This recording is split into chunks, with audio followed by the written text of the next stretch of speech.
आप उसके एग्जाम्पल हैं सर कि अगर सेल्स करते हैं तो फिर संतोष नायर साहब, बहुत सारे लोगों ने सर प्रश्न किया है कि हम संतोष नायर साहब जैसा बनना चाहते हैं, बिल्कुल उन जैसा बनना चाहते हैं तो सेल्स में।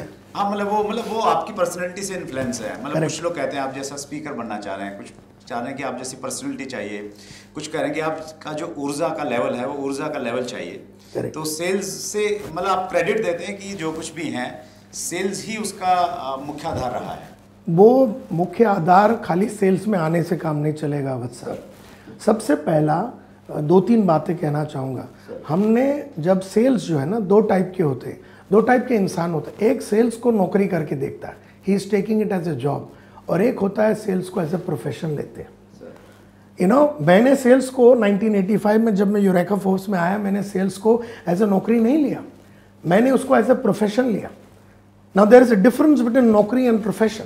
अगर आप नौकरी करके लेंगे तो थक जाएंगे, सेल्स के रिजेक्शन को आप फेस नहीं कर पाएंगे, आपको हर टाइम कस्टमर एग्जामिन कर रहा है, आपकी धज्जियाँ उड़ा देगा, वो आपको अपोजिशन देगा और आप अपने आइडियाज़ को बेच नहीं पाएंगे। अगर आप सेल्स में एज ए नौकरी करने के लिए आए हैं, अब भले वो MLM का सेल्स हो, डायरेक्ट सेल्स हो, आप डीलर सेल्स हो, डिस्ट्रीब्यूटर सेल्स हो, रिटेल सेल्स हो, अगर आपने इसको नौकरी करके लिया तो आप सक्सेसफुल नहीं होंगे, आप आगे नहीं बढ़ सकेंगे, आपको रिटर्न नहीं मिलेगा।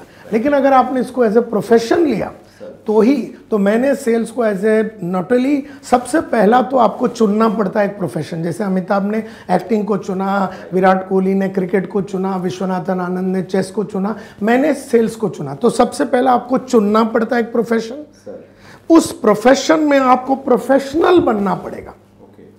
प्रोफेशन को चुनना एक बात है, उसमें प्रोफेशनल आपको बनना पड़ेगा।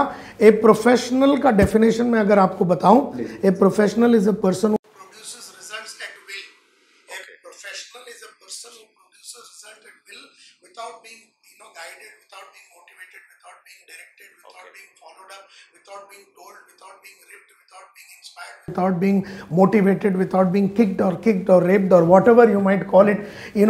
एक प्रोफेशनल वो आदमी होता है जो रिजल्ट प्रोड्यूस करता है, बिना कोई आदमी उसको मॉनिटर करे, उसे याद दिलाना नहीं पड़ता, उसे बताना नहीं पड़ता बेटा उठ में फील्ड में जा, बेटा काम कर, बेटा पढ़ाई कर, बेटा अपने आप को अपग्रेड कर। ये बोले बिना जो ये काम कर सकता है वही एक ट्रू प्रोफेशनल होता है। और दूसरी बात, a professional is a person who produces results at will. Result at will इसका मतलब है, अगर मैं चाहूँ, मुझे भी आज अभी 11:15 हो गया सुबह, तो आप चाहते हैं कि आज शाम को 10 लाख रुपया चाहिए आपको, आप मेरे साथ चलिए, एक आदमी को मिलता हूँ, मैं 10 लाख उठा लेता हूँ।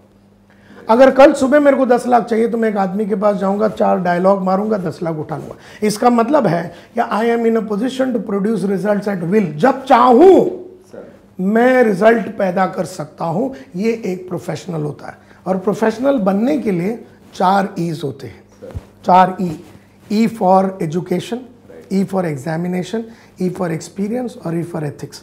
सबसे पहला, कोई भी आप प्रोफेशन ले लो, डॉक्टरी ले लो, इंजीनियरिंग ले लो, आर्किटेक्ट ले लो, सबसे पहला वो ई करता है, एजुकेशन।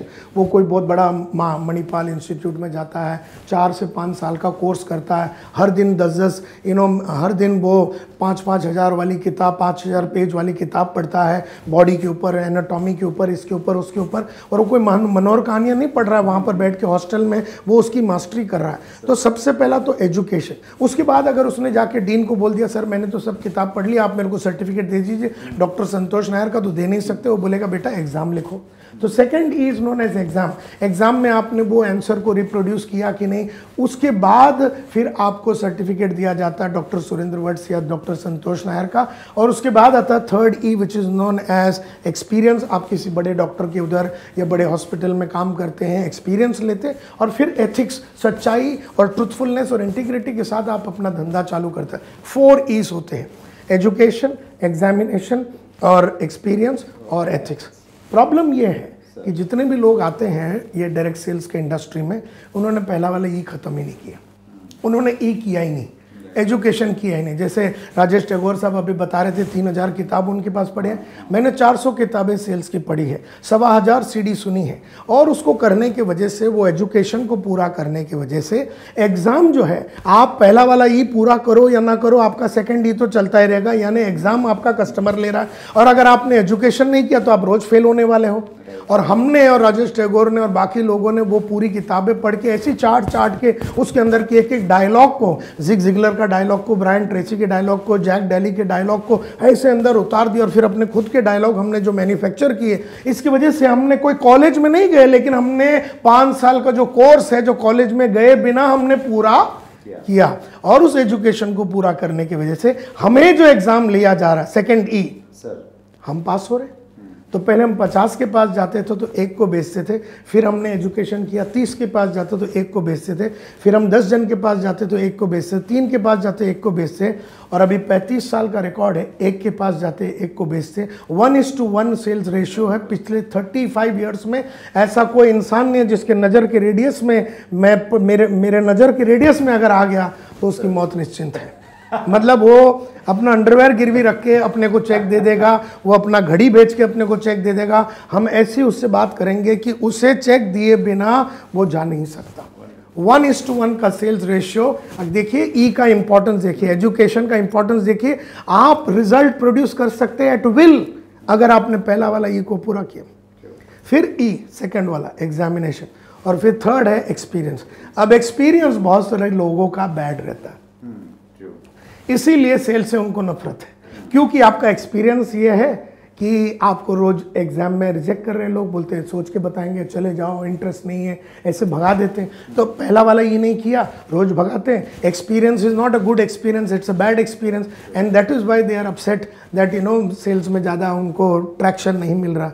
और लास्ट में ऐसे लोग जो जिनका एक्सपीरियंस खराब है वो एथिक्स तो फॉलो नहीं करेंगे, झूठ बोलेंगे। अगर आप देखिए तो जितने भी लोग MLM में झूठ बोल रहे हैं या डायरेक्ट सेल्स में झूठ बोल रहे हैं, क्योंकि वो इनका एक्सपीरियंस पुअर है, कैसे भी करके धंधा करने के लिए वो झूठ का इस्तेमाल करते हैं, और वो बंद होना चाहिए। क्योंकि इंडस्ट्री में अगर झूठ बोलेंगे, गलत बोलेंगे, ऐसी बातें बोलेंगे जो होने वाला नहीं है, तो उससे इंडस्ट्री हर्ट होगा। तो मैं चाहूँगा कि जो भी लोग ये वीडियो सुन रहे हैं व्हाट्सएप के माध्यम से, जो ये लोग सुन रहे हैं, वो कोई भी काम गलत ना करें, कोई भी डायलॉग गलत ना बोले, झूठ ना बोले, सच्चाई के रास्ते पे चले। यही मैं एडवाइस करूंगा। तो 4 E's के ऊपर आपको काम करना है, प्रोफेशनल बनना है, रिजल्ट आप प्रोड्यूस कर सकोगे एट विल। और सबसे मेन एक और बात याद है, सॉरी मैं बोल रहा हूँ, एक होता है ना गली का क्रिकेट होता है और एक होता है प्रोफेशनल क्रिकेट। विराट कोहली वाली क्रिकेट जो है वो प्रोफेशनल क्रिकेट है, और गली का क्रिकेट तो आपने भी खेला होगा, यहाँ बैठे हुए सभी लोगों ने खेला होगा, ये जितने भी दर्शक जो देख रहे हैं सब ने गली का क्रिकेट खेला। एक होता है चेस और एक होता है विश्वनाथन आनंद का प्रोफेशनल चेस। एक होता है बैडमिंटन जो आपने खेला और जो मुझे भी अच्छा लगता है, मैं बीच बीच में बैडमिंटन खेलता हूँ। एक होता है बैडमिंटन जो गली का बैडमिंटन होता है, और एक होता है सानिया नेहवाल का बैडमिंटन। सानिया नेहवाल का जो बैडमिंटन है, विराट कोहली का जो क्रिकेट है, संतोष नायर का जो सेल्स प्रोफेशन है, ये सब प्रोफेशनल लोग हैं। अपने अपने क्षेत्र में इन्होंने इसको प्रोफेशन बनाया है। आप गली का क्रिकेट में कोई हिसाब किताब नहीं होता, कोई आपको देख नहीं रहा, आप खुद भी देख नहीं रहे, आप पढ़ नहीं रहे, आप लिख नहीं रहे। लेकिन विराट कोहली का जो क्रिकेट है, इसमें बहुत सारा रियाज होता है। 3 to 4 आवर्स वो रियाज करता है, जॉगिंग करता है, स्टेमिना के लिए मेडिटेशन करता है और प्रैक्टिस करता है। सुना है जाकिर हुसैन जो कि एक प्रोफेशनल तबला वादक है, वो सुबह 3 बजे से लेकर 8 बजे तक 5 घंटे रियाज करता है। और हमारे बहुत सारे डायरेक्ट सेलिंग के भाई लोग हैं, रियाज किए बिना वो तबला लेके कस्टमर के पास पहुंच जाते हैं। हम वो लोग हैं जो तबला ले लिए, हमने तबले का ध्यान नहीं किया, रियाज किया नहीं, पहला वाला ही खत्म नहीं किया, तबला लेके कस्टमर के पास जाते हैं, कस्टमर हमारा बजा देता है, तबला तो बजती नहीं। अच्छा, कभी कभी आप तबला बजा भी लेते हो तो सही हो जाता है, तो आपको भी नहीं मालूम कि बजा कैसे, सही बजा कैसे, क्योंकि आपने अध्ययन नहीं किया। एंड देयरफॉर आपको गली का क्रिकेट नहीं खेलना है सेल्स में, आपको विराट कोहली का सेल्स का गेम खेलना है, आपको सानिया नेहवाल का गेम खेलना है, आपको विश्वनाथन आनंद का चेस खेलना है। अगर आप चेस में हैं, अगर आप सेल्स में हो, तो उस तरह का आपको काम करना चाहिए। ये बहुत इंपॉर्टेंट है।